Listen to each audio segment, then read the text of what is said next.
Today, we're going to break down short-term rental rules in Blowing Rock, North Carolina, one of the region's most desirable mountain destinations for visitors and investors alike. So whether you're thinking about turning a property into an Airbnb, a VRBO, or other short-term rental, understanding the rules before you buy is absolutely critical. In Blowing Rock, a short-term rental is defined as the rental, lease, or use of a residential dwelling, attached or detached, for less than 28 consecutive days. That's the key threshold for short-term rentals here. This definition is the basis for zoning, permits, taxes, and compliance. Unlike some towns, Blowing Rock doesn't allow short-term rentals everywhere. It's heavily zoning based. Blowing Rock permits short-term rentals in these primary districts: Central Business District, Town Center, General Business, Office Institutional, and certain short-term rental overlay districts where rentals have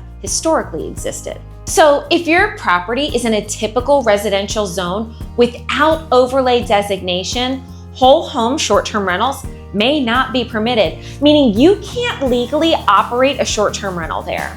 And here's an investor tip. You want to always check the Blowing Rock short-term rental zoning map before buying. Zoning ultimately dictates whether you can legally rent short-term. Anything outside of the yellow highlighted area, short-term rentals are strictly prohibited. And just because zoning allows it doesn't mean you're good to go, folks. Blowing Rock requires the following: a short-term rental permit and zoning compliance review before operating. You have to verify that short-term rental use is allowed in your zoning district, and you have to meet parking, safety, and building code requirements. They do compliance checks, and many hosts must document adequate off-street parking, which is typically one space per bedroom, that there's installed smoke and carbon monoxide detectors, post 911 address numbers, and a local contact person that's available for complaints and emergency who are within an hour away.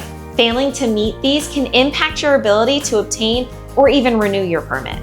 If you operate a short-term rental in a zone where it's not permitted, Blowing Rock can fine you up to $500 per day. These fines can add up fast, and it can make it legally and financially unviable to operate, especially for investors. Now, here's an interesting twist. Blowing Rock has a long legal history with short-term rental zoning. A 2022 court case, Frazier versus Town of Blowing Rock, determined that some older rentals might be considered valid non-conforming uses if they existed before zoning changes. So this means that some properties that were operating as short-term rentals before regulatory changes may be allowed to continue, even if the current zoning would otherwise prohibit it. But grandfathering isn't automatic. It's fact-specific and depends on use history and zoning. Always verify legal status before you buy. Taxes are a big part of the equation too.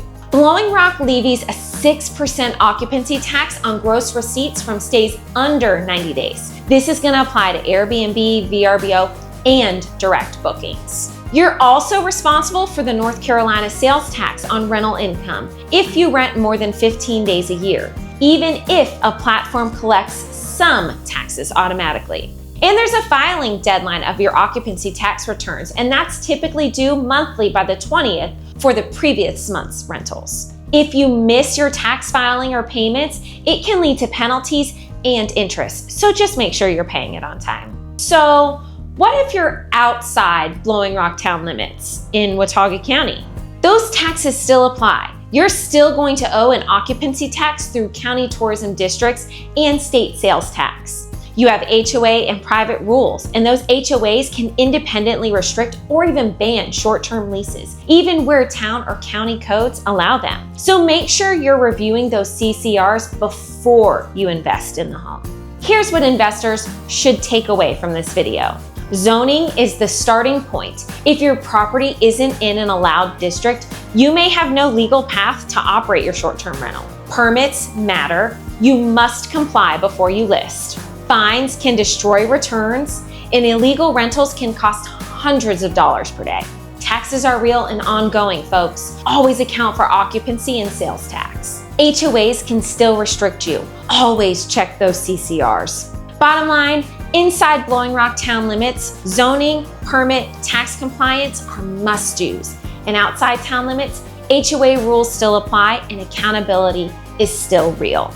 If this helped you understand Blowing Rock short-term rental rules, go ahead and hit that like button and drop a comment below with questions. I'm Terri Boyer with Mountain Life Realty, powered by Keller Williams High Country. And if you want help identifying short-term rental friendly properties before you buy, I've got tools and maps to show you exactly where those properties are. Thanks for watching, and I'll see y'all next time. Bye, y'all.